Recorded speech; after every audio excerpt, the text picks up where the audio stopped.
Okay. Okay, we're ready to roll. And we're at 30 seconds short of 5:30, but I'll go ahead and get this thing rolling here at 5:30. That's what's going to be recorded here.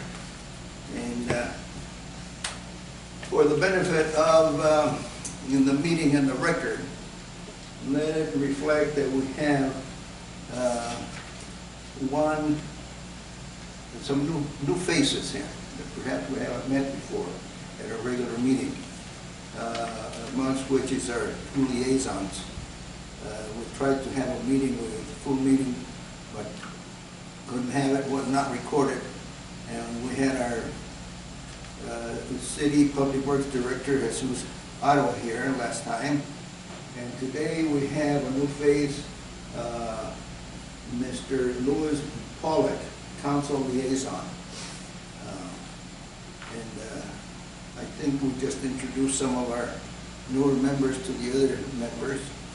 We don't know, so We should do the roll call. we're doing the roll call now. Okay. So the roll call: Ramiro Ross here, Michael Norman Here. Frank Cabello, Here. Lawrence Stone, Here. Lawrence Phillips, Here. Ben Lepley, Here. Stephen Day, absent. Louis Pollock, Council Liaison, Here. and Jesus Otto, Staff Liaison. Here. Boy, haven't had that many people present in a long time. So, call to the public, nobody seems to be here. So, we're gonna go right on to, and discuss, as it is on the agenda, the Tombstone Canyon project. Very early on in our first meetings with the Public Works Director, he brought forth an idea that he might want to do Tombstone Canyon. And we've been, at our subsequent meetings, get-togethers, we've discussed it a little bit. And Larry Phillips, do you want to go into this one a little bit for us, please? Yeah, I want to get this out and kind of over with, and obviously we were wanting to do it. We thought we had the resources to do it, and then we found out we didn't. So we can't act on the bid proposal that Tucson Asphalt sent to us. I don't know if Tucson Asphalt's been notified that we've had to cancel the project for the year or not, but they're such good people, and Paul Polito in particular and his other executives, I feel that they should be notified personally because they are really good to us. Just on a note on that, I have spoken with them and have let them know that we're going to have to put that on hold for now. And the other thing is that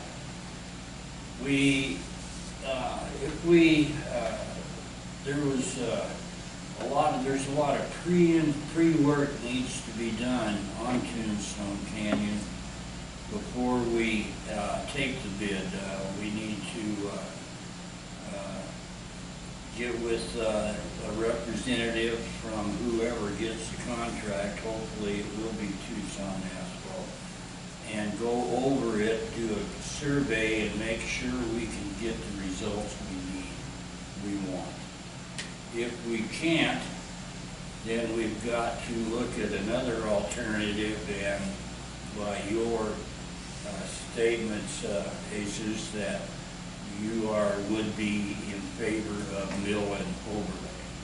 That'd be kind of our next approach to it. But the main thing about it is we can't do it this year. Hopefully winter won't be that hard on us, and we will be able to do next year what we were wanting to do this year. Now, the question is due to the new accounting system that we have, will we ever have enough money to to do Tombstone Canyon on our own, is it gonna get so bad and we not have enough resources that we've got to go begging for grant money? That's the only thing that I wanna throw out here, and if anybody wants to comment on it, go right ahead. That's all I want to say. Yeah.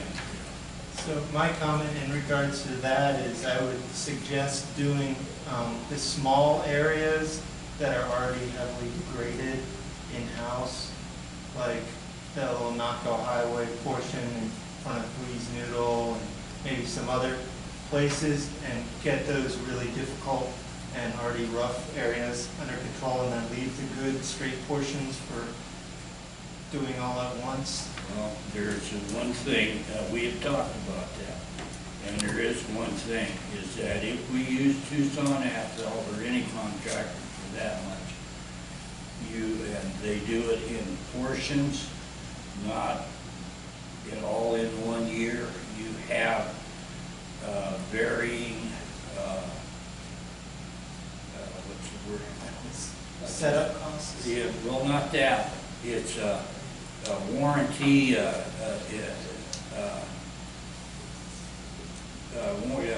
guarantees coming in different stages. Like if you've got, you do a section and the warranty wears off in 1 year, and then you've got another section that the warranty expires the following year, and you've got variable expiration periods for that. And what we're hoping is to do it all at once, so it's, the warranty expires all at once. That's the only thing. I think the suggestion that Ben said was to do Naco, it wasn't Naco Highway, was it? It was Naco Road. Naco Road, Yeah, yeah. Well, I agree on that, because that little section of Naco Road, right there by the new place and the little parking lot coming up to the turnout into the little where the old theater is, that needs to be dealt with because it's rougher than a car. And you could actually, you know, I don't know, I don't think you could get somebody to mill that all at once, you know. You like that turn on? It seems like there's some markings on the road, on Naco Road there, as if there were going to be some utility work done there. Some, am I wrong about that? Where the water pipes are running, or where the drain pipes? Is the city planning on doing any? We didn't mark anything there. I'm not sure where those came from. Okay, but are you familiar with what I'm talking about? No, I'll double check and make sure. The only thing I can think of is when I did have Tucson Asphalt come out, they may have marked it so when they can wait and did their measurements. I'm not familiar with the markings though, so I couldn't tell you for certain. CenturyLink was getting ready to dig there, or Arizona Water, or gas company or something. We should be aware of that before we pay. Yes, the utility companies are required to get a right-of-way permit, so we would know if it was a utility company. I had a question about that on Tombstone Canyon. What's the status of that situation just to the northwest of Moon Canyon and Tombstone Canyon, that subsidence there, where the big retaining wall? The one that, And you're talking about the drainage in that area? Yes, sir. So I guess let me for some people that aren't familiar with we were talking about the Tombstone Canyon project, just real quick on a summary on that. What I had planned on trying to do was doing a slurry seal from the top to the bottom, the whole thing. The road is currently in good enough condition where we could do that, and it would raise the pavement condition index, so that it would be in a decent, acceptable level. The project came back, Tucson Asphalt's project came back at $418,000. And so that's where we were at. We didn't have the full amount on that. So that's why, that's what he's talking about.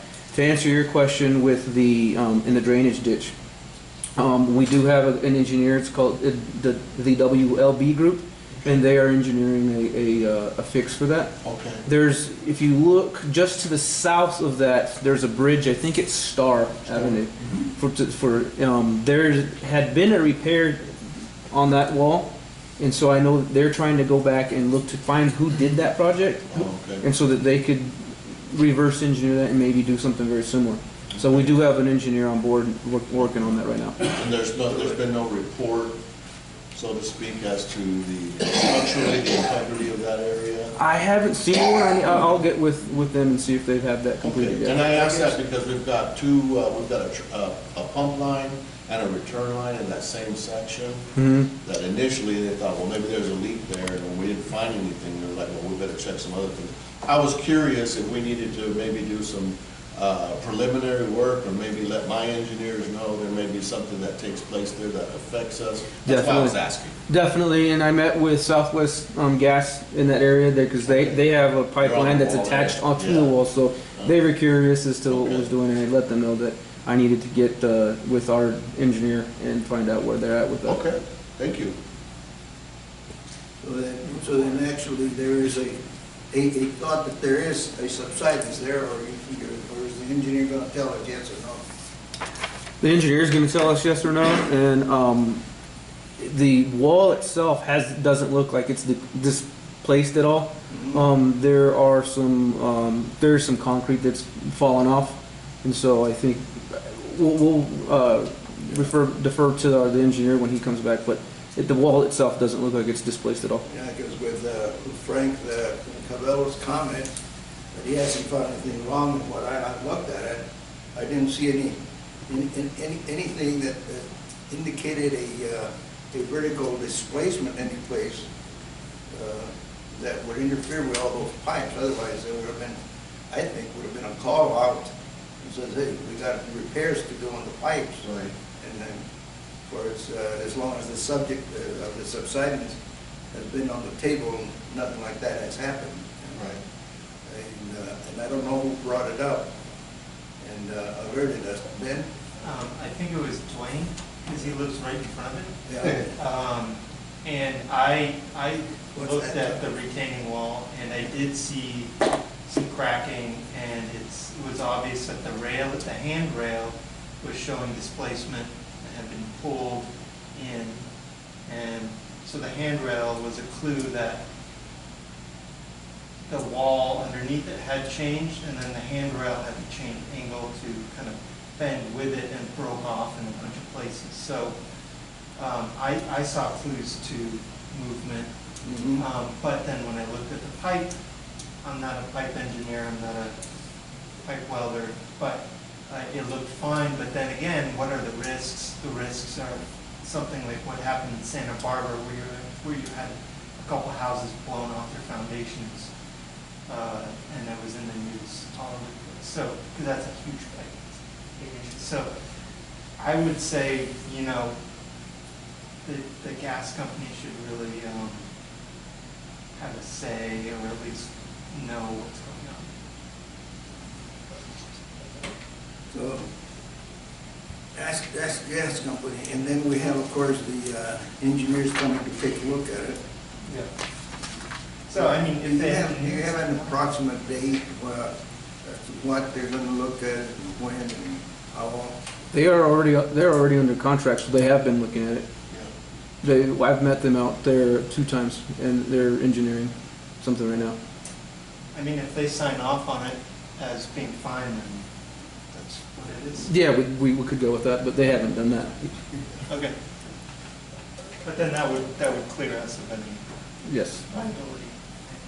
So then we can conclude there's really no sense of urgency at this particular moment, since we have one utility person present and haven't heard from the gas company, so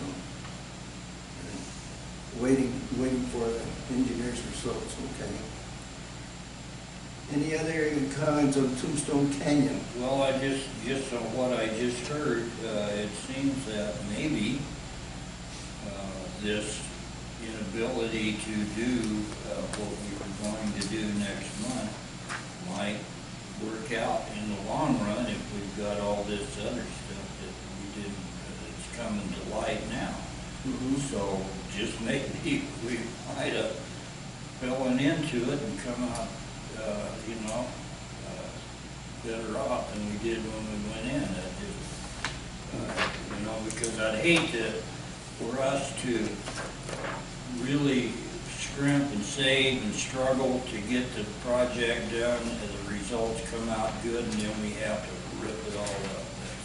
That's kind of a drag, you know, when you have to do that. So maybe I'm forever the optimist, so. I'm gonna digress that for a minute. Steve, do you know our new council liaison? Okay, and of course, you know our new, I haven't met Jason Ben, then, okay. So, He's a lot younger than you. It's good to see young people. I think the discussion reveals that, one of the original intents when this project first got started to have a slurry seal from top to bottom. Then, if we can't get to that or do that after we look at it, because the comment was made, the results that we want. I was looking at something else because I don't know what the slurry seal will do other than be an overlay of some kind. That's what it is. And if somebody has an idea that they want to see something other than a slurry seal, we should let the Public Works Director know there. Well, the way I would characterize it is that it is just some glue that was worn down to hold it together until we can do something else. That's trying to, what a slurry seal is, it's sealant, but it's also glue that can hold it together. But wasn't there a comment that says that it could probably hold it together because it's in good shape underneath and hold it together for another 10 years? Is that what, was that your? It's not 10 years. It's closer to 5 to 7. 5 to 7. Another thing too, is that before we do, like say, after it cools down and the rain hits, is we do a survey, walk the street, do an actual physical examination to look at what we have. And if we might be so far gone that the slurry seal would be a waste of time, effort, and money. We just have to make that determination, and that's in reality what our job is we've got to make sure that these guys are getting the best they can for what we have. And so I would recommend, I'm more than happy to do it, and somebody else that wants to walk along with me will draw up some data entry sheets and do a survey, just like we did the streets, you know, walk it and look at it. And take and mark the stations where we think something might need more investigation or something, you know. So. If I could, I'll read you what the definition of a slurry seal is. It says a slurry seal is the application of a mixture of water, asphalt emulsion, aggregate, and aggregate is very small crushed rock, and additives to an existing asphalt pavement surface. A slurry seal is similar to a fog seal, except the slurry seal has aggregates as part of the mixture.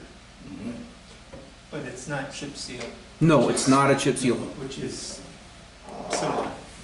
Chip seal is small rocks that, and then it has a layer of. It's just kind of similar to, I mean, it's different than what they did on Bisbee Road. 'Cause Correct. Yeah. Bisbee Road was That would be- asphalt. I mean, we could do that to Tombstone Canyon. That's No, right. we can't. We It's green asphalt. It was green asphalt. Green asphalt, yeah. The It's a water-based asphalt with rubber and aggregate in it, which is kind of a slurry. The thing about Bisbee Road is if you overlay it, your problem is you're not at the same elevation as your curb and your gutter. The Tombstone Canyon, oh, you have to do Yeah. the grady down thing like they So do. you have to mill out what you're gonna put down. Well, they have to do that on Bisbee Road.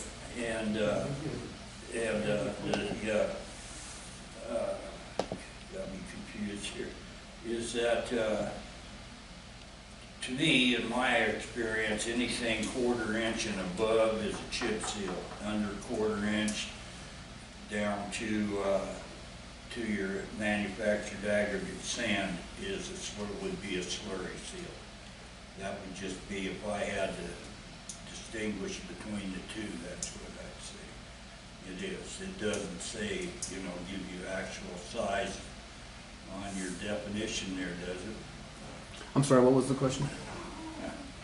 Does your definition of slurry seal give you a size of the aggregate, of the material used? It doesn't. It doesn't give the size of aggregate. Okay, well, I would just say it's based on my experience when I used to do fracture count in the materials lab there, was we did it with 1/4 inch and above, 1/4 inch 3/8.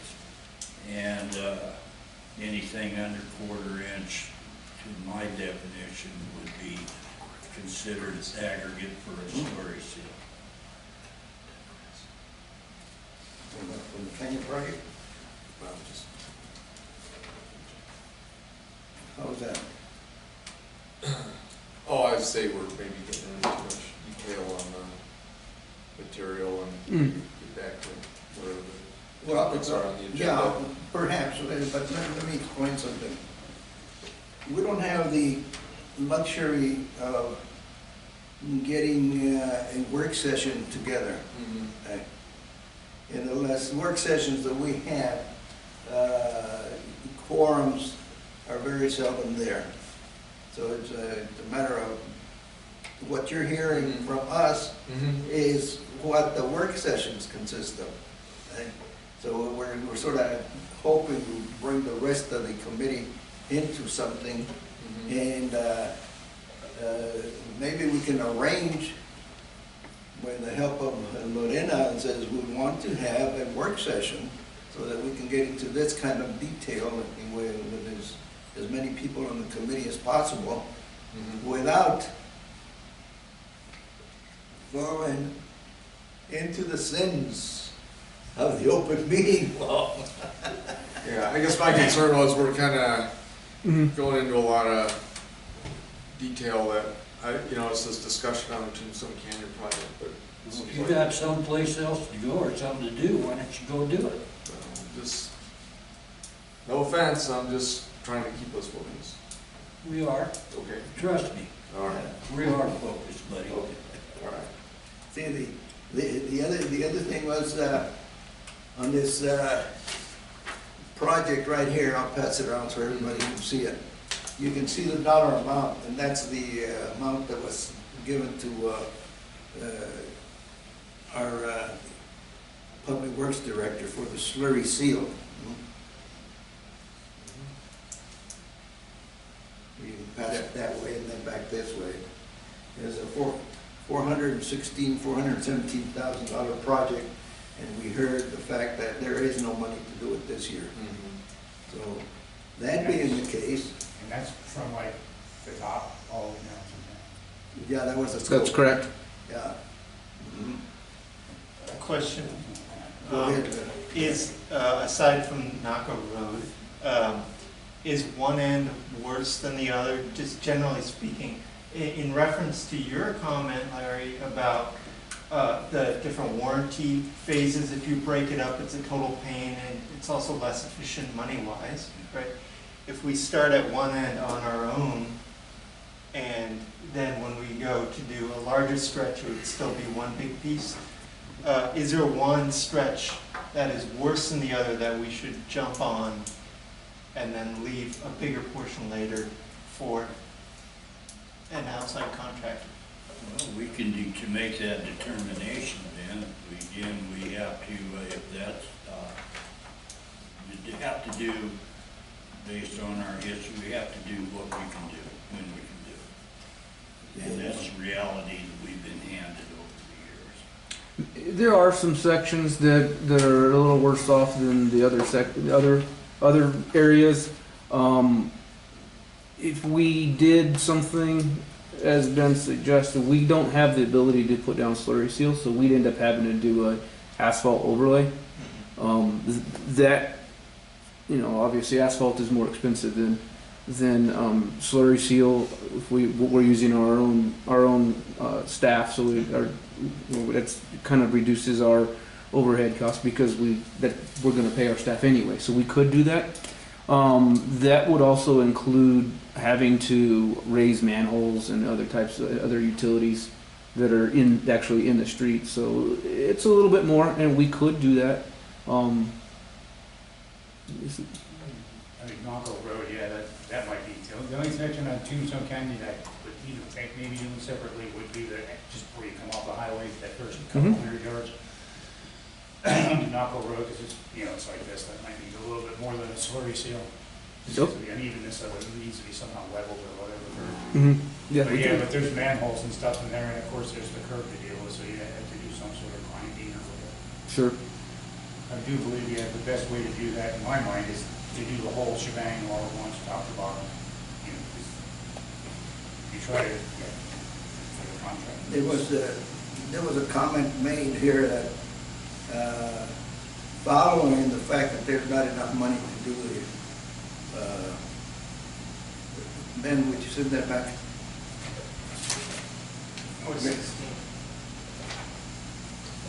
There wasn't enough money to do the slurry seal or anything else that's extended all the way down Tombstone Canyon this year. The comment was made that maybe after the monsoons, there's a look and see what the conditions are, to see which might give us an idea of which way we might go. There's the idea also of the smaller section, which has been the Naco Road, the section there, bring that up to speed, get rid of those. Ben, you didn't know that those were speed bumps, did you? They work. They don't work on me. If you notice the speed limit there, it changes down to 15. And we're spending a lot of money on the 15-mile-an-hour speed limit, so people still drive up the street at 5. On the issue of the survey after the, is this pavement preservation program that you got, would that be good enough to do the survey that Larry is thinking about? Yes. I mean, I'd rather get out that's, and you know, look at it. we can, if you don't mind, that's in number one. That could be part of number one in the new business. Okay. So it could, and I can update you on that. Thank you very much. Okay. So, I guess consensus is right now, I would say, go ahead and do the worst part first, which is Naco Road. And then study the program a little bit more, see if there's some more money is generated throughout the year to do either the slurry seal or based on conditions that are discovered in overlay. And at the same time, give us an opportunity to look at the portion of the street that shows subsidence and see what the engineers say. So we'll gain some time all the way around there.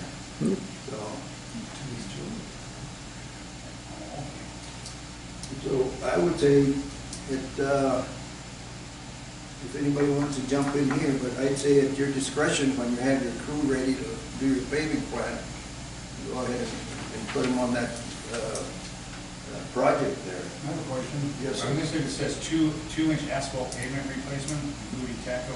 What portion would that be on?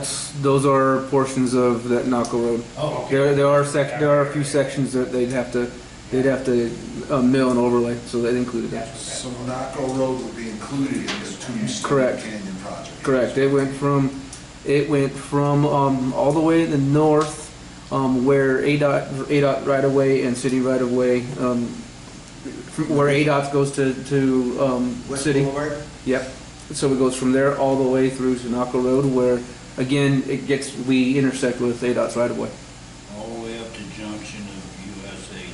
Correct. And so if we did that 2-inch ourselves, that would be saving us $44,000 on this contract. Yes. Okay. Okay. Then they'll give you a chance to do some more homework with Polito and see if they can Sure. work their figures to really give us a good project cost with their product. Sure. Okay. Going on now, discussion of the new finance on, new information on new finance reporting.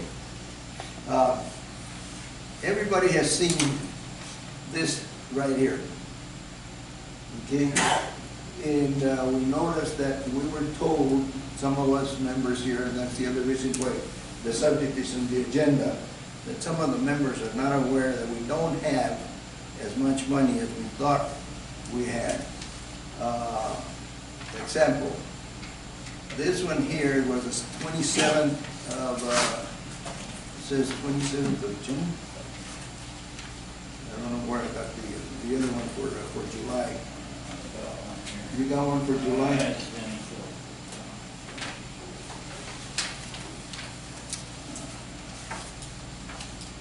But you notice the dollar amounts on there that Lorena has been,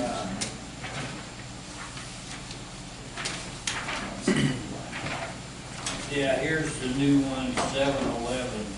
This is the 27th, the June 26th. but anyway, in this format here, it is still going to be carried and done by Public Works. Lorena over there says that she's gonna continue to keep this going for you. But, and the argument came up that we don't have this $500,000, $600,000 project. We only have $147,000. And when that came up, we it really, oh, here's the 2017, September 2017. It really struck us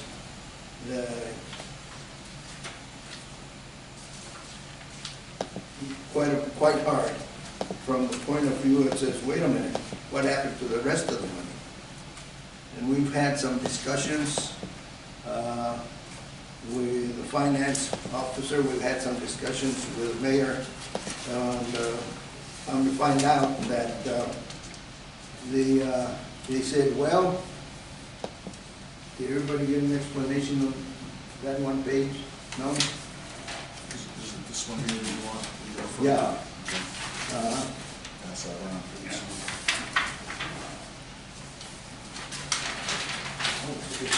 The bottom line of this thing is that we're not in agreement. We're not in agreement with the information they gave us as to how we went from what we had been working with all along down to $147,000 only. Since when they first approached, when Public Works Director first approached us with a proposal for Tombstone Canyon, it's slurry sealed at $417,000. Well, we got plenty of money to do it, and we'll take it into consideration and really take a look at it and do it. And then come to find out, they say, no, you don't have that $547,000 as of June the 16th of this year. You have $147,000. You don't have a $547,000. So, and then they explained it to us. The finance director came and explained it to us. To us was on the committee members that were there, it was Larry Phillips, Larry Stone, and myself. And we were not satisfied with the discussion.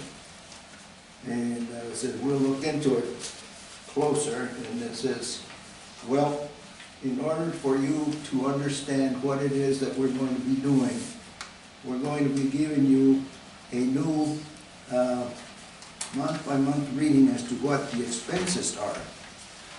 If you look on page, no, you don't have that page 43 there, It's 34? 34. Yeah, that was in the first handout. Yeah. Yeah. 62719, Mm-hmm. last page, bottom of the column. 2018. We'll hear about 2018 here in a minute. They weren't doing that before. That's what they This is, were using the sales tax money to pay wages.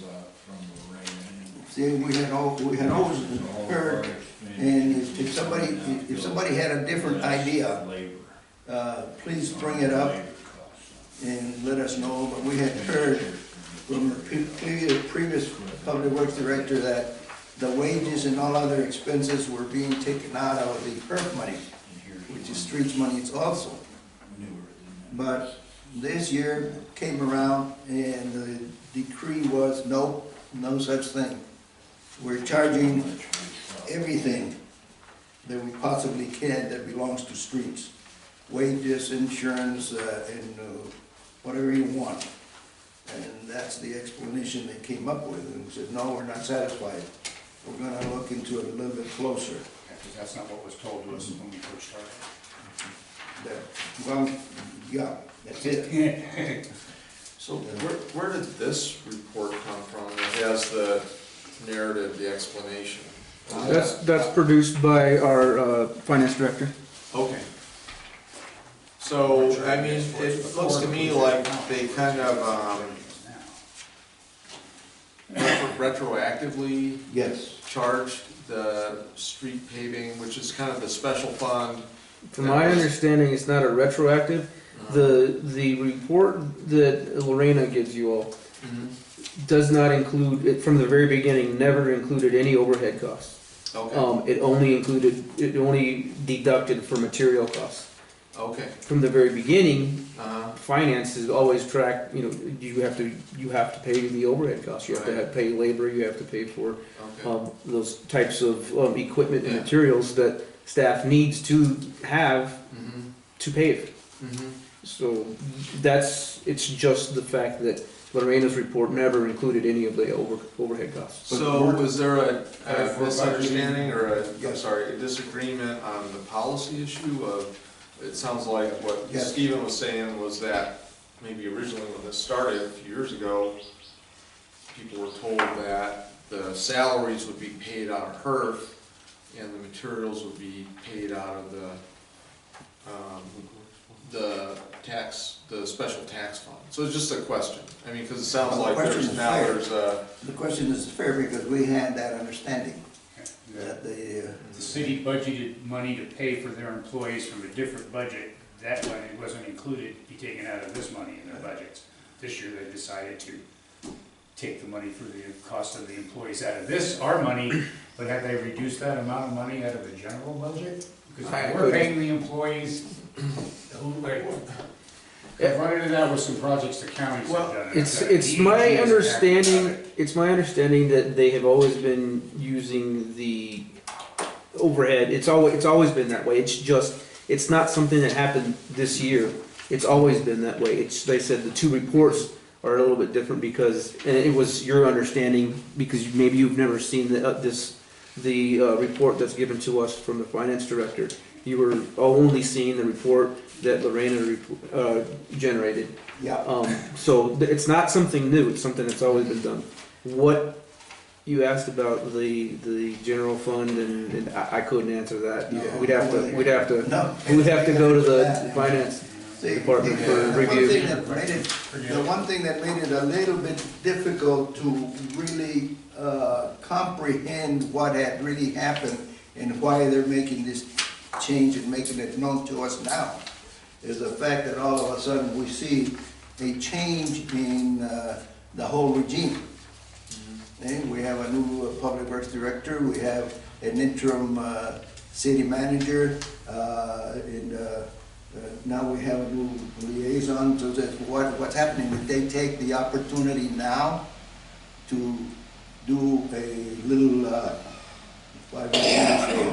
sarcastic comment, a little fuzzy math, to bring this whole thing into focus. Okay? So we took exception to that, and we've been questioning that. Larry Stowe, do you want to make a comment on this? I've got another comment to make later. Well, I think it's unfortunate that at the outset, this accounting method wasn't explained to us, and that this city, closed their books in 2015 and 2016 and 2017 and 2018, and everything was audited and balanced, and now comes 2019, and oh, by the way, you owe us $550,000 for 2016 and 2017 and 2018. What accounting method are you using to recoup the $550,000, which seems like an unusually round number? Yeah, that's a good question. To say we owe you that money now out of our fund, the taxpayers' fund that was set aside to pave roads. And I guess, and again, I think it's a good question, is where is that money going? Is it going into the HERF fund, or is it going into the general fund?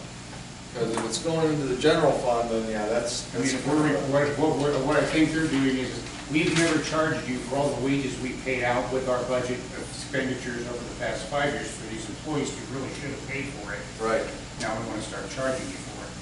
But Well, not only start charging you, but Recoup then what go back for 5 years. Which has nothing to do with So- his data entry. So I guess and budgets is the different. question is what fund, okay, Where those did they get the employees money were to pay paid, these guys? were they paid out of HERF, which is a street maintenance fund, or were they paid out of the general fund? Because if they were paid out of HERF, and the city or finance is now saying, oh, well, those employees' salaries should have come out of the special street paving tax, so now we're gonna take that and put it in the general fund, well, that's the shell game. Yeah, so that's a problem. Where are the times that are the exact labor times that these people did spend on doing roads compared to the other stuff they normally do? I mean, we need to stop talking about that part. Yeah, but that's an accounting. So I guess it's a policy question, and I think it's a fair question to say, well, because that's a lot of money, and, it was being reported that there was X number of dollars available in the street paving fund. Now, the city's saying, oh, we made an accounting mistake or not an accounting mistake, but the way we were tracking those funds, we were paying it out of a different account. If they were paying those employees out of the general fund and said, we need to recoup that back to the general fund, okay. But if it was being paid out of HERF, and then they're saying, no, we need to recoup that and put it in the general fund, yeah, that's a problem. We were told that, and this was by Andy, we really don't have to worry about the labor charges because that's being covered, because these city's employees would be doing something for the city anyway, as a public works employee, whether it's digging a ditch for this, or paving a street, or cleaning out a sewer channel. They're all doing, it's all public works funding, and that's what their job is, so. Right. That was But part, we were told that we didn't have to worry about it, that helped keep the cost down, so we the get part of the the streets comment, paved. Steve, part of the comment that you made is, we don't have to worry about it, because he was doing it. That's the part that is truest. The next part was that, at one time, he told us that he was covering those costs out of the HERF fund. So it's And good and well. and that's, I think, perfectly legal to cover it on HERF, Yes. because it's Mhm. street related. What's HERF? HERF is Highway User Revenue Fund, so it's It's a gas tax. gas tax. Which we've had a whole bunch of good state to go away from this. This is a little bit overwhelming for me, but I want to ask a question. Sure. What's your fiscal year? When does your new fiscal year start? July 1. Okay. And when did you all find out about this anomaly? June 27th. June 27th. Just before the new budget. Right, and it was done, by June 27th, it was a paid account. If we give them that $550,000, that's only $200 extra $1,000 they gotta come up to pay with that, the Jacobs people to take care of it. But here is something, I'm going to advance the conversation a little bit. that's why it's labeled here on the agenda as information on new finance reporting. The new finance reporting that we asked be done, so that we can, if anybody cares, we can keep a little bit closer tab on where the monies are going, and we'll get the City of Bisbee expenditures as ending May 31st, page 34. And that's where it shows the information that we received, as Larry Stone explained. We learned about it, to answer your question there, Lou, on June 27th. Okay. And strangely enough, I was looking over this thing at one time or another, but I noticed down at the, a little bit of interject a little bit of history. Last year, the city manager, the mayor, and the city, the staff, and the council liaison came to us and approached us to see if they could take some of the streets money and put it into a reserve of some kind of transfer. And Larry Phillips and I said, definitely not. The mayor turns to the city manager and says, there's your answer, right there. Okay. So I looked, and the report, city expenditures with comparison to budget for April 30th of 2018, does not have on it line item number 2140-99010 and 2140-99998. Those two line items appear in the general fund ended May 31st of 2019, which read, the first one, transferred to general fund. Then the budget was transfer $36,000 roughly into that. The second one is GF, which I interpret as general fund internal services. I don't have any interpretation of what GF general internal services is. If anybody has an idea, please pipe up now. But they had budgeted $161,506. Between the two of them, you get quite upwards of 195,000 almost. Right? So question is there a mechanism wherein this $197,000 can be deleted from the budget that they presented to us at the end of the year and put back into the tax monies and be made available to public works? Or is this something that we just, I don't want to, but I don't wish to lay down and just take it just laying down like that? Because that's a pretty good chunk. Well, then on page 33, I did a little bit of, maybe a little bit of fuzzy math as I had used it before. But on there, on page 33, it says that the revenues ending May 31st, 2019. And you can see the monthly, the year-to-date, what the budget was and what was the unearned. And I did a little bit of math, and the unearned was $95,000, and $66,000 that was reported in May comes to $160,000. And then this the one from page 34, which is $178,843, $178,000 from the May 31st, 2019 general fund items. That's a total of $339,474 plus the tax money for June. But we didn't get into June because they had not reported it yet. So basically, the argument is, how do we recuperate $339,474 $1,474 for the public works to do their job. I have a question. Go ahead. What did the streets people spend $73,584 on electricity? Probably, streetlights. Streetlights. Why is the income, is this for all the streets, or is this just for one? No, all the fund? streets. Oh, No, okay. no, that's the entire public works. That's not supposed to come out of the 1%? No, that's the entire public works That's the budget. entire thing, okay. Okay. So when did you have this meeting with the mayor and the manager and That makes the sense. and the liaison person? Well, Which meeting? we The met, one you mentioned, Excuse the me. one you mentioned. That was last year. Last year. no, didn't we just meet? No, hold on, he's asking a question. The question he's asking is a fair one, because you weren't even on the board at that time. So that was last year with city manager, Beginning of CR fiscal year? Dave Smith. the mayor, Dave Smith, and C.R. Smith, the city manager. That's when they were occupying the offices over here at the county. That's when we had that meeting. Now, the other meeting that we've had with the mayor and the finance director, and when they sprung this new system on us, this new accounting, these new pieces of paper, was on June 27th. Okay. But since June 27th, we met Larry Phillips and Larry Stone and Tito Ross, met with the mayor, and at that time, what the mayor affirmed these numbers for fiscal year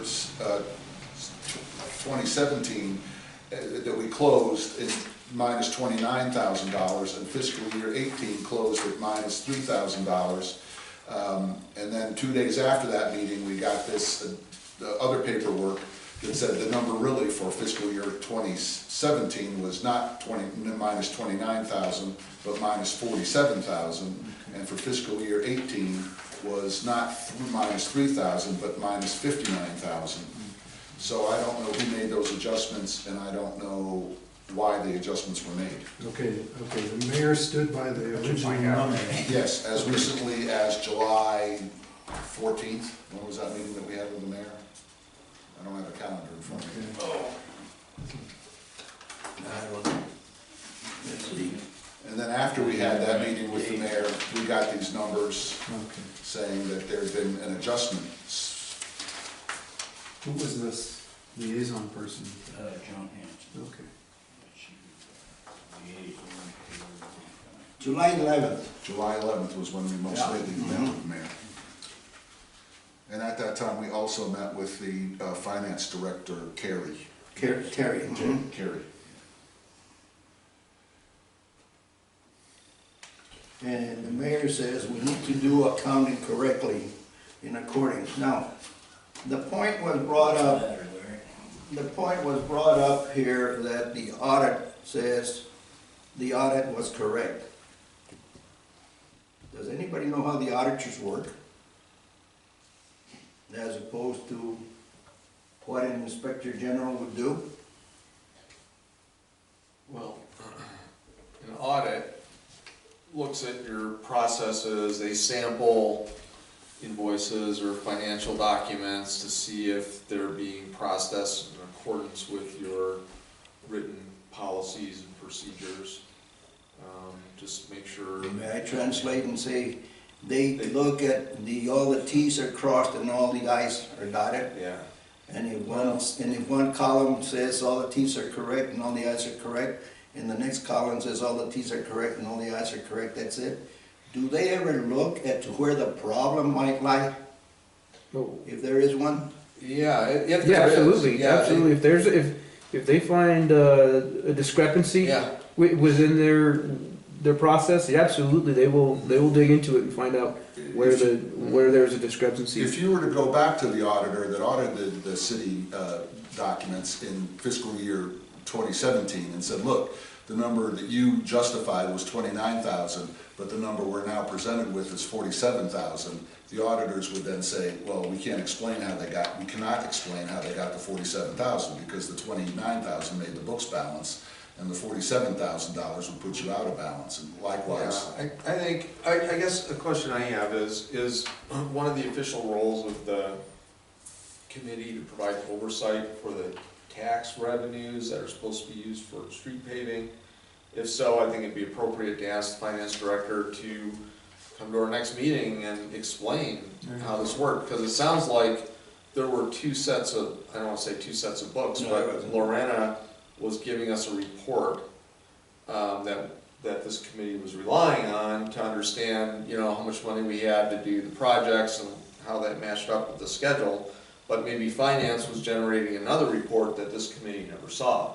True. And that report included all the overhead costs that were being actually taken out of the funds available for the street paving. So I think it'd be helpful to have a reconciliation of, those two reports to understand, okay, was that, those funds being taken out for the overhead costs, for the salaries, that sort of thing, out of the street paving fund all along? Were they being paid out of HERF, which is what this committee was told? Well, Was it being paid out, and where was the money coming from, and if there's a need to correct that now, what is the actual amount, and where are those funds going back to be basically backfilled or replacing the funds that were spent out of an account that wasn't supposed to be used for the separate street paving project? So it'd be helpful to have, I guess, a better understanding of how they came up with these numbers, because we were being given a report that doesn't jive with what we're seeing here. Also, from a practical point of view, at the time of the paving of Bisbee Road, all of the money was there to pay for the Bisbee Road paving. We weren't short of funds to pay for Bisbee Road. So just using kind of, logical type accounting thinking, you would start with the Bisbee Road project and say, well, the money was there for that. And now, since the Bisbee Road project, we're $550,000 short. Thank you. Right. I was just gonna say, Yeah, all of a sudden, last year we were fine, then all of a sudden now, this year. And so we're taking your $550,000 to pay for things that you should have paid for in 2015 and 2016 and 2017, that we didn't bill you for, that got paid some other way. But now we see you have an extra $550,000, and we'd like to say that belongs to us, because historically, we paid labor costs that you should have paid, that maybe were paid out of HERF to begin with. Right, because if they were paid out of HERF to begin with, then it's like, well, that was an appropriate use of those funds. What else? well, on top of it, how in the world do we do our job if we don't know how much money we actually have to spend? Well, what's going to happen next year, you know what I mean? Right now, we're short of money and we can't do anything. Tito says we did already pay for the $165,000 paving equipment, that had already been, back, it appears. that had already been subtracted from. Yeah, It's the right, it first was thing we explained. bought. And now they're saying that's part of the 550 is the 165 that we It did. was the first expenditure we made out of tax dollars was for that way down machine. Well, so then you're being billed for it. Ever You're being spent, billed for take it. it out of our fund for that. Another question, so HERF is a highway user Revenue fund. revenue fund, right? Yep. So For what are streets. the yes, so I think it would be good to read the policies that HERF mandates that doesn't need to be used for particular things Yeah, and not general city expenses. correct. And then follow those guidelines and maybe have a discussion with the auditor about that. Are we out of compliance with what HERF says we need to use the money for? So- Could be our answer. If I could answer that quickly. So HERF is highway user revenue funds, gas tax money goes to the state, and then it's allocated back to communities. It is constitutionally protected from, it can only be used, and it's actually in the state constitution, it can only be used for street and road maintenance or construction projects, can't be used for anything else. So it can be used to pay public works employees that are doing street maintenance, that's appropriate use, but it can't be used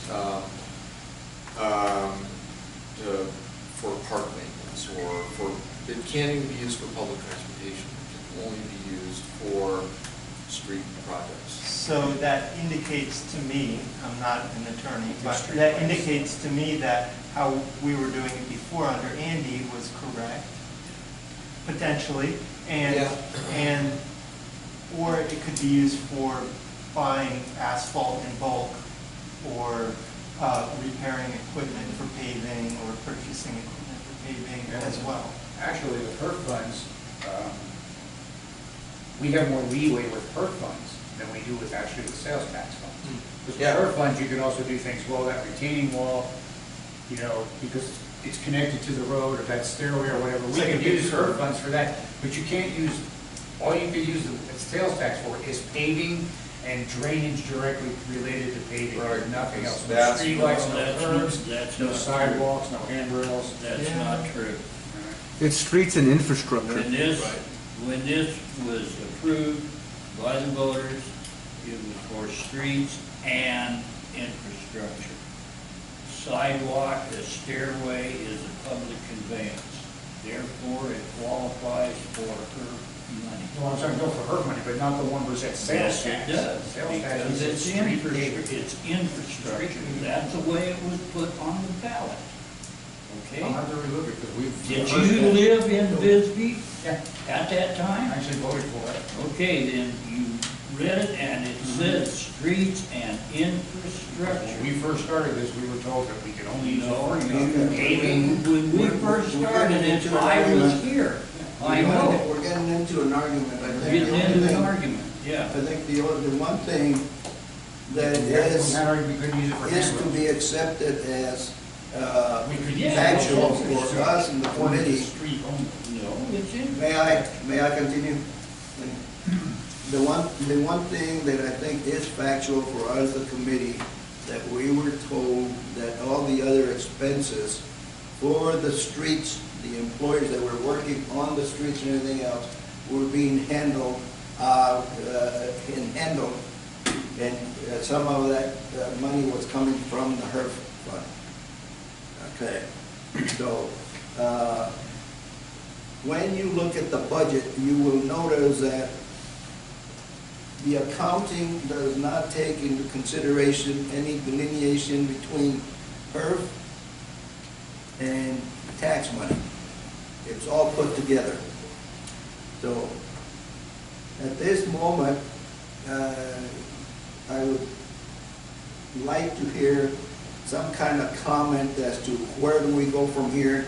But I'll make the first comment, that from here forward, I would like to get a real clear explanation that tells us expenditures with comparison to budget for the 11th month ending May 31st, 2019, where the two line items, transfer to general fund and GF internal services, what they mean and how come they do not appear in the April 30th, 2018 expenditure review. Basically meaning that were these two line items added in 2019? Yes.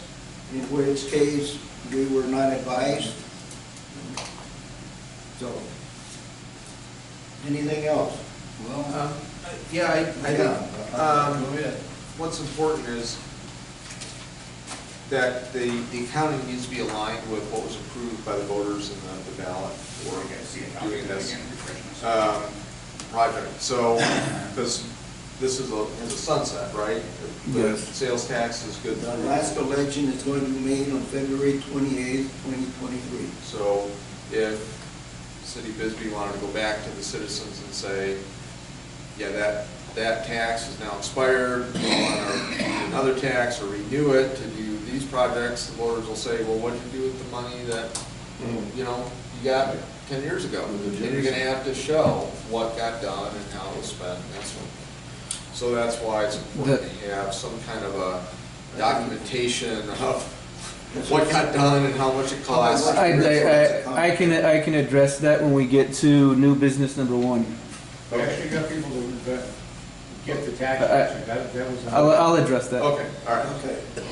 So that's my comment. So I would like to see, with the concurrence of the committee, that we argue the point as to is this transfer to general fund and the general fund internal revenue services. Both lines item totaling $178,800. Actually, it's $178,843.50, according to my, and see if they are legitimate transfers. I have heard from the mayor that you can transfer out of the HERF money into general fund, but. No, you can't do that. No. Then we find something No, that says, HERF money and the that's 1 cent sales tax, those can't go to anything other than the streets department. You cannot Then we have- transfer it out. then I think we have a legitimate, then we have, I think we have a legitimate challenge here. Which, let me recap that one. From my fuzzy math.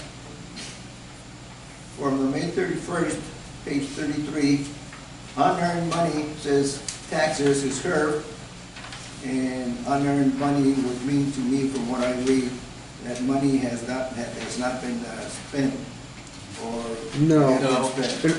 The unearned line, column is they budgeted a certain amount that they anticipate getting. They haven't received that amount yet. Right, so they came in under what they budgeted, so in terms of revenues. So they were expecting 600,000, but the tax revenues, maybe they only got 550. So they were short by, unearned is how much they were short on that revenue. Or throughout the year, it's just we haven't got to that, Yeah.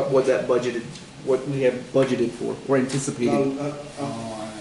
I'll go forward then, because by the time I got through looking at this thing, there was $339,474.33, plus the June tax to come in. Maybe getting close to 400,000 that we could recapture somehow in the future. I don't think it's gonna be done this month. And this amount would include the $178,843, which are the last two items on the May 31st accounting that they gave us on page 34. So that's my comment, and I'll continue the discussion on this at a later date, or. I got a question for the administrative types. Mike, would it, and Jesus, would it be a big number for the finance department to give us a budget that pertains to us only? You have it. That's streets. That is. Yeah, page 32, 33, and 34. That, what you guys have been looking at is the streets, budget for the year. It includes every line item. That is what it is. And I get that report. I get that report monthly. That's what I'm saying, why are we paying out of our 1% HERF fund $173,000 in electricity? What the hell did the streets department spend $73,000 on electricity? Oh, yeah. Probably One of the Oh, yeah. greatest expenditures. The streetlights, they pay the streetlights out. Yeah, That's supposed to, that comes out of our 1% sales tax? No. No, comes out of HERF. Okay, that comes out of HERF, okay. Because this is confusing, because it's combining That's both why our I'm funds saying and if sales we could tax. get something that doesn't Separates the include two. items that we don't deal with, and that way we know how much money we've got. It might even help you out to know exactly how much money we got. Tito, I have a question for you. Yes, I'm trying to understand what you just said, and the way I understand it is these last two line items on page 34, Yeah, you're asking if those can be recovered. sure, because they're general fund items, I believe. All right, that's what you're asking, Mhm. whether or not the streets and infrastructure can get that money back. Okay. All right. What was the other part to your statement that you just made? That's what I understood. Was there anything else? Well, the unearned portion of the monies, On page 33? on page 33. Okay, Mhm. so what about the unearned monies? Well, Are we gonna see those? Is that what you're asking? that's basically what I'm asking. Okay. Okay? Well, for which is it? I don't have your document. For which, Page 33. I don't have that with me, but you're asking, I mean, 1% sales tax. right? We're not neither one of those. It says, funds- it shows on there, General fund, why would I it transfer? says 1% sales tax and HERF tax. Well, that's the question, that is. Unless that was to pay for something. Yeah, that's. Okay, so now that I'm looking at it, you're asking, what are you asking about the unearned? The unearned, For which line item? well, basically for the HERF HERF? and for the 1% sales tax. Okay, so if you look at the HERF money and it says unearned, whenever you see the brackets, that means it's negative. However, because this is a revenue, it actually, we got $12,648 more than they anticipated. Because this is, when you gotta think of it in reverse. Yeah. So this negative is actually a positive. You can see they budgeted for $405,602. Mm-hmm. The year-to-date that we actually received is $418,000.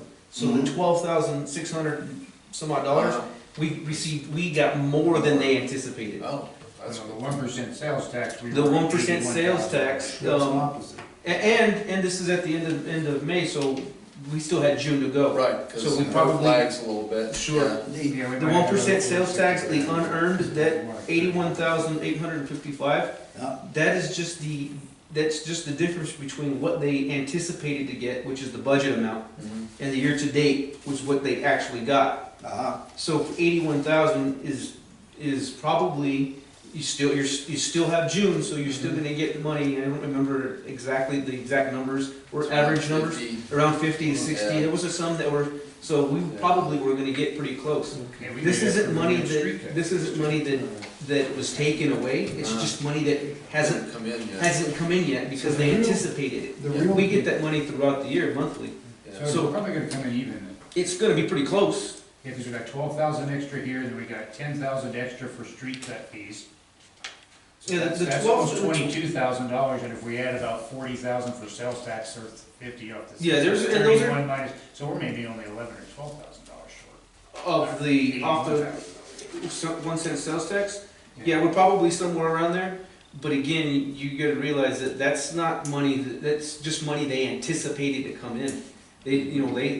That's not something that they took away. They said, oh, you owe us $11,000. No, it's just, So that's, we didn't get it. We didn't, But I'm saying with the HERF tax and the street payment cut fees and everything else, brought in extra income over and above that, so there's a little bit of shortage there. Correct. We're still coming pretty close to what we expected to spend, just the money came from different places. What's the point, Steve? That I don't think we're $65,000 behind, we're probably close to. We didn't say we were $65 behind. Go ahead, please. so that boils down to you're concerned about these two line items on Yes. page 34. That's the Yes. main concern. That's the biggest concern. All right, I If understand. we can take a look and see what transfer to general fund, we understand that, but what is GF internal services that we were charged for?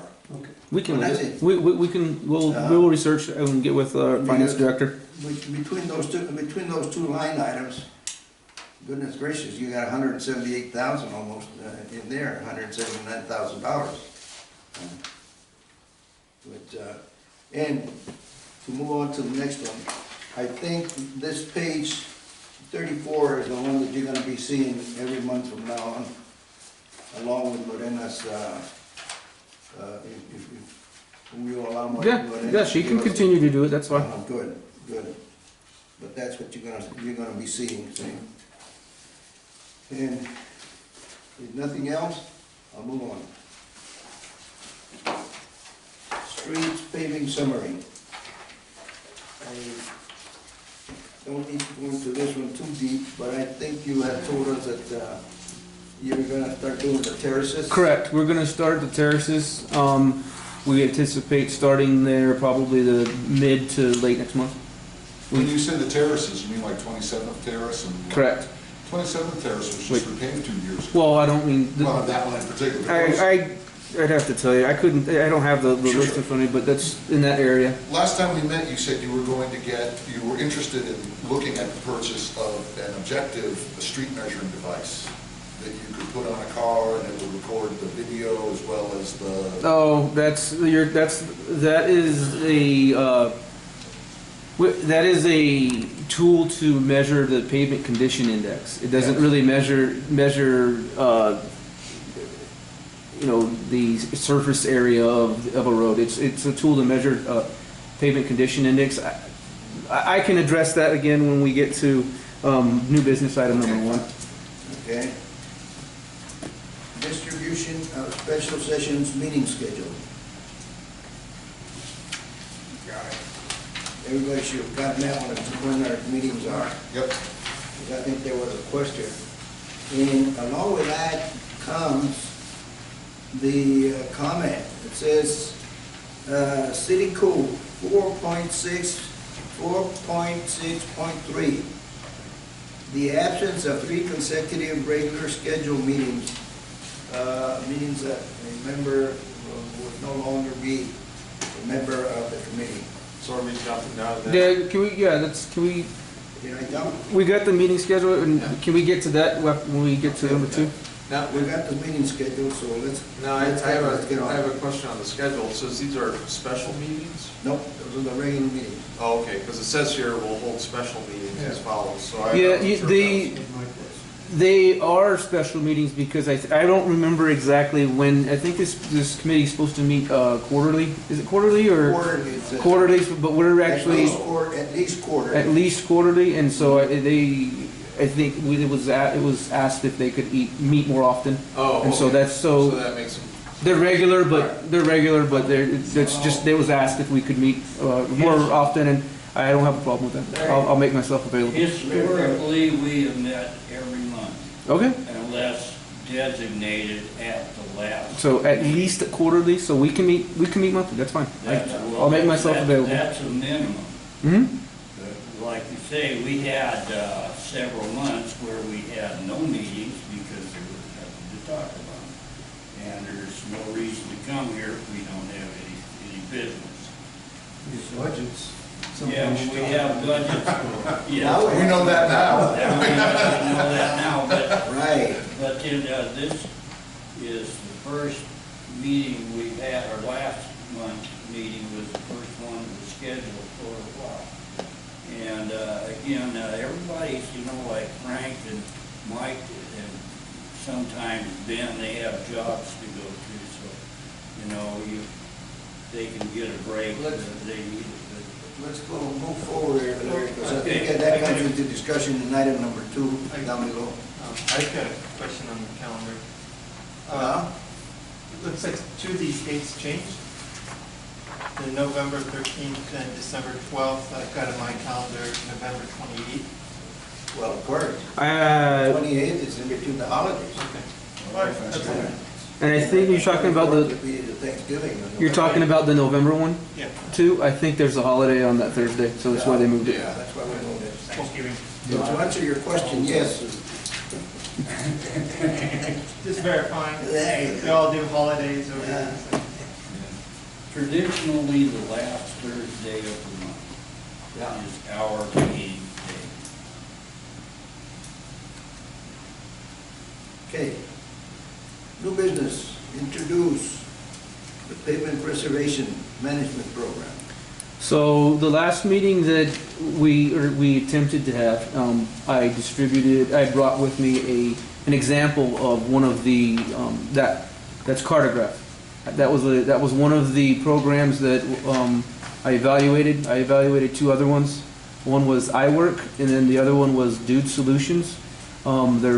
All 3 of those programs are public works asset management and work order systems. I definitely, in reevaluated them, I made it a priority that these systems had a pavement preservation aspect to them. Dude Solutions didn't have that. They had a really good program, but it didn't have a pavement preservation aspect to their program, so I eliminated them. So I compared iWork and Cartograph. Both very comparable. Both have exactly what I was looking for in a pavement preservation program. We can record the pavement condition indexes. Both programs have the ability to input a budget, and it will output the most efficient use of that budget. You can also go turn it around and say, we need to have our roads at this pavement condition index, and it'll tell us the budget that we need for that. Both programs do that. After evaluating, after getting a proposal from both of them, I'm going to choose iWork. iWork is going to cost us $4,900 a year. That includes unlimited users. It includes being able to use mobile devices. They will include training for recording, doing road assessments. So that's one thing we were talking about that, with the camera that's the camera that we're talking about. You actually, it goes on a car, a vehicle, you go and it cameras it, and then it records the pavement index. It does the assessment. It's a company, usually a company. In this case, iWork will provide us training on how to do assessments. So we're talking about walking around the road and doing assessments. I'd love to have you all help. So, in comparison, Cartograph, they had a setup fee for the first year, and an annual fee also. The first year for Cartograph was going to cost $14,600, and then I believe it was $8,700 every year after that, which is a big reason I chose iWork. Any questions? Yes. So does this work with a GIS system? Yes, they do. So does the city have a GIS system? I'm working on that also. I just got in contact with Esri, Okay. and it sounds to me like they're going to provide us with a license and training. Mr. Temby, I can't remember his first name, but he's from here. But he actually lives in Redlands and knows. I guess he works closely or knows one of the higher ups for Esri, and so he's been in contact with them. And I recently just got an email, and they said that they'd be willing to do that. So that program, iWork, actually has its own internal mapping system, but it does interface with ArcGIS. So Okay. we will have it. Okay.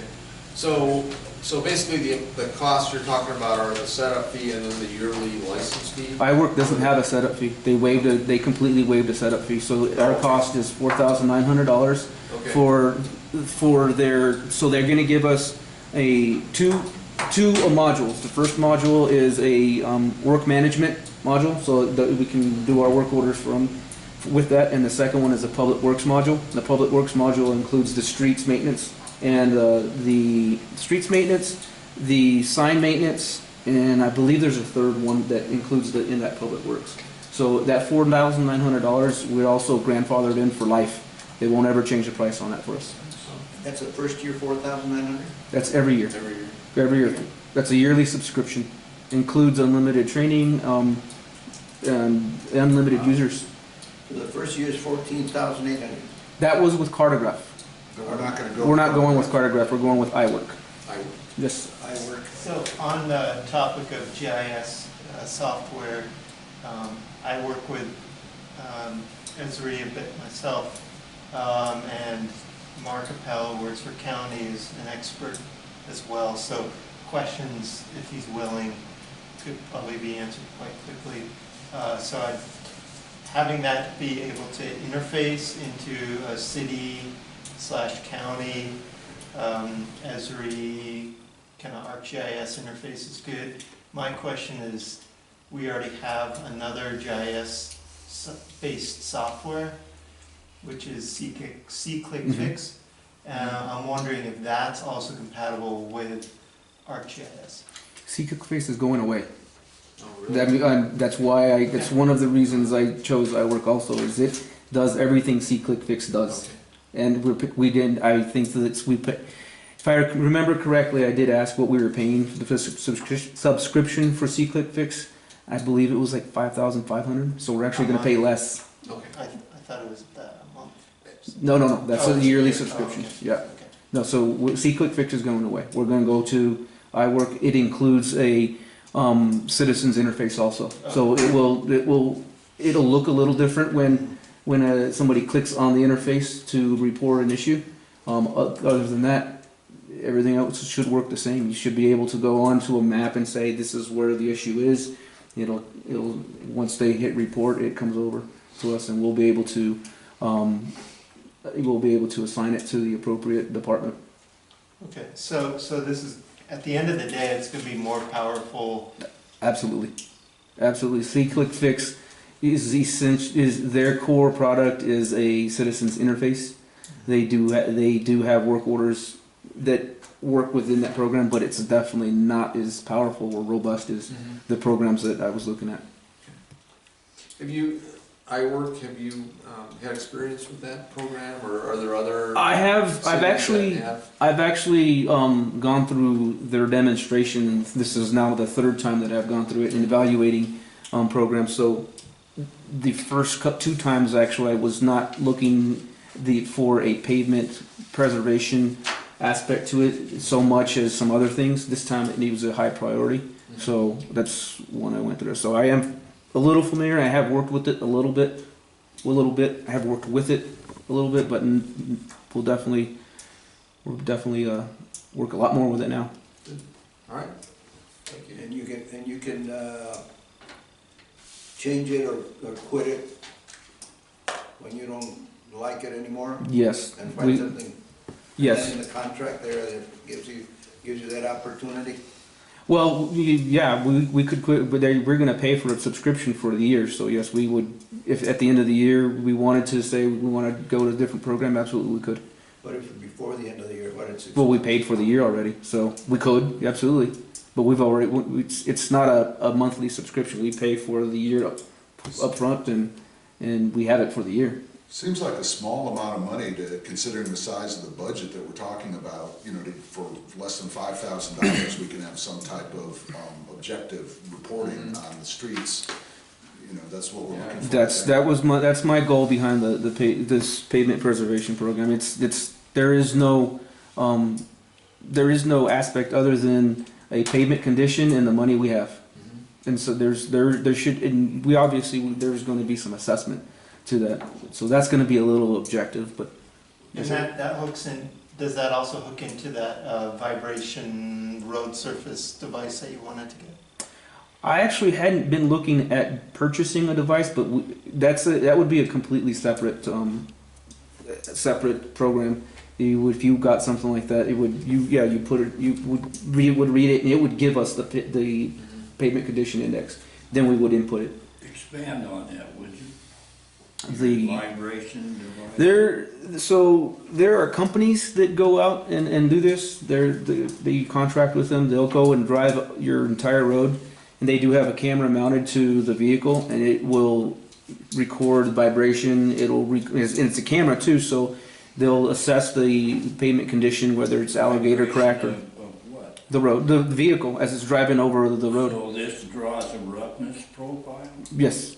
It doesn't draw it, it records it and it'll tell you. And just the weight of the vehicle itself creates the vibration?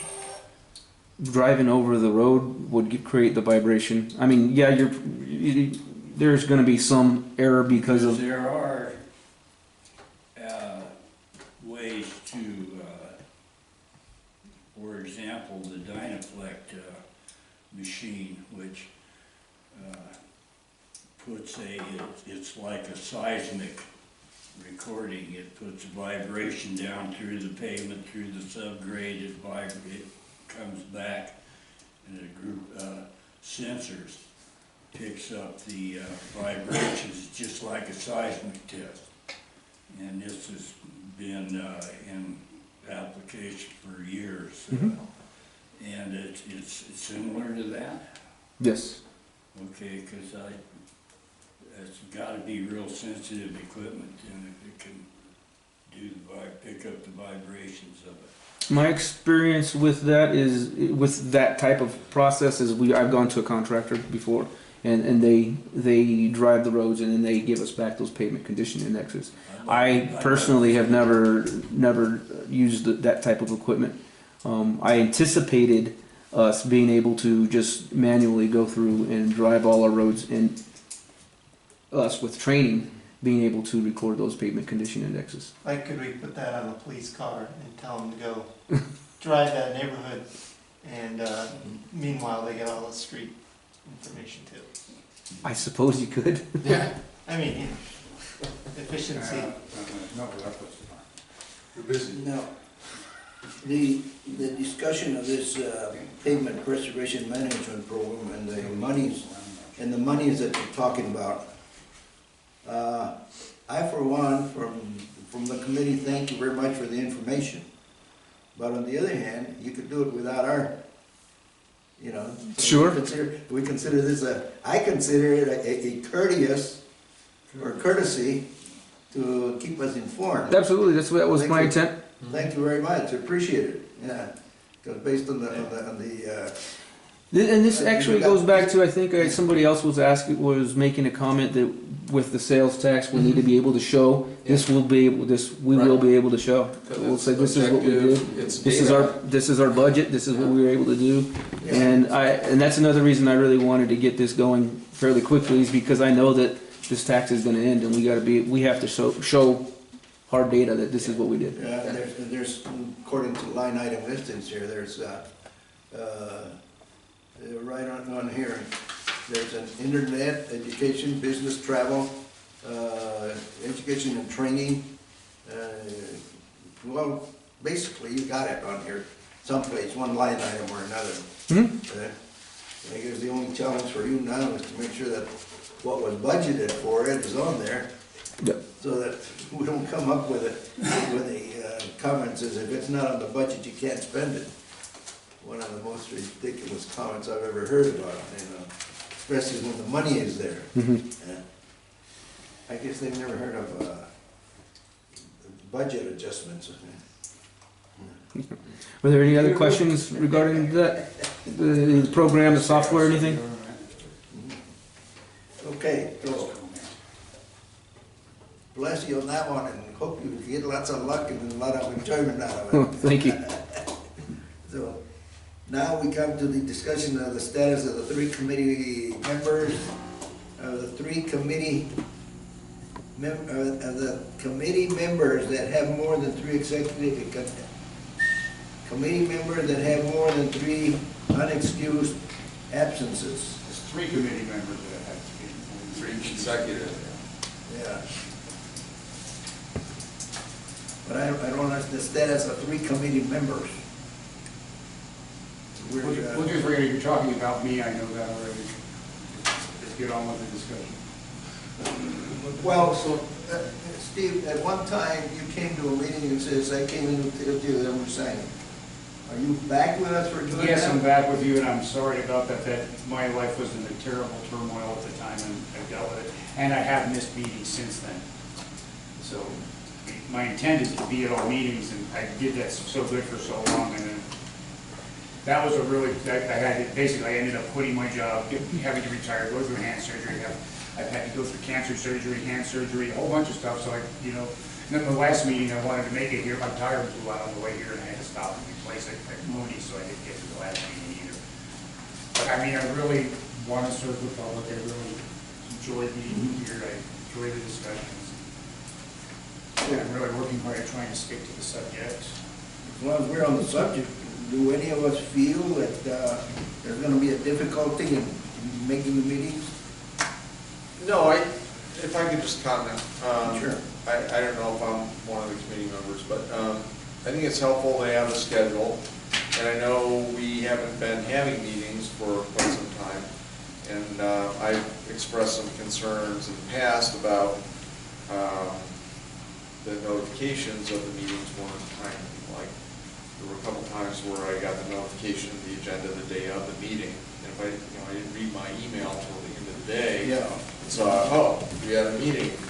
What could my department do to help with that? Well, I would like to see an agenda, the week prior to the meeting, if that's possible. I know sometimes that's difficult, but I think having the meeting scheduled, I put that on my calendar, just in my case, to see an agenda. If there's information that we're going to be discussing, and have that ahead of time, to know what we're going to be talking about, that would be helpful. We'll do our best on that. What we'll have to do is, because most of the time Elena does send an email asking if there are any agenda items you would like. We'll just make sure that she sends that out earlier so that we Yeah. can get the agenda together. The requirement is for us to have the agenda posted 48 hours in advance, but, we'll do our best to Yeah. satisfy your request. I want to make a comment about unattended meetings. It is the individual responsibility of each individual member to find out about the meeting. Well, when you came on to this committee, you were told the basics when the meetings were to be, the last Thursday of every month. That's what everybody knows. If you're not notified personally by city staff, all you have to do is pick up the phone, call the chairman, call me, or anybody else on the committee and get all the information you need.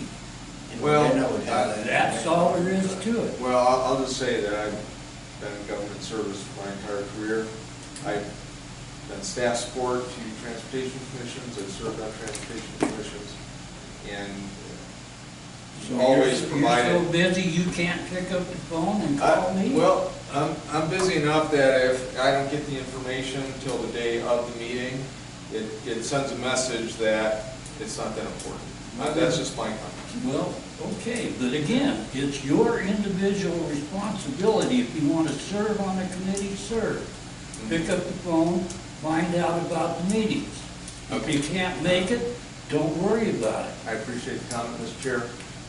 Jesus, I would appreciate an agenda ahead of time. We'll do our best. Thank you. Well, the agendas that we put together are normally on Monday ahead of the meeting, You, so at least that, Yeah, you have an open meeting law requirement, as you just mentioned. I'm It not has to be available 48 hours in advance. I'm not sure we have your email address. Should. I get Lorena's emails now. Lorena, I do has your too. email address? And I would just echo what Michael was saying. I mean, there We have everybody's email address.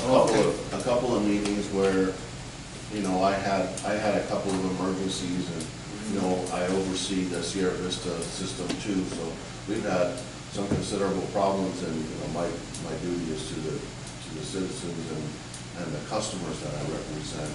And that doesn't mean I don't try my best to get a hold of Miss Lorena, to let her know, look, I just saw this email, there's no way I can get there, because it's usually the same day.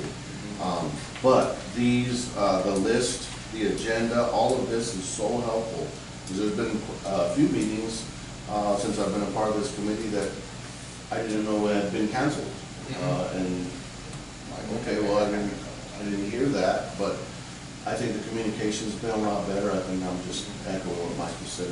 If that continues in this manner, it'd be so helpful to me. Yeah. It really would be. So thank you. and it's good for the chairman to know who's gonna be at the meeting, so he can determine if there's a quorum, and then if there's not gonna be a quorum, you can cancel the meeting and let everybody know. That's how the P and Z works, and it works great. yeah, but, I agree, I accept your comment, it's a very good comment. But normally, if there's not a quorum, you shut down the meeting, because there is no business for a regular, meeting with a quorum, but we still stick around and we do a work session. Okay, okay. And, Well, we that's haven't, new to me. we haven't heard from whomever in the world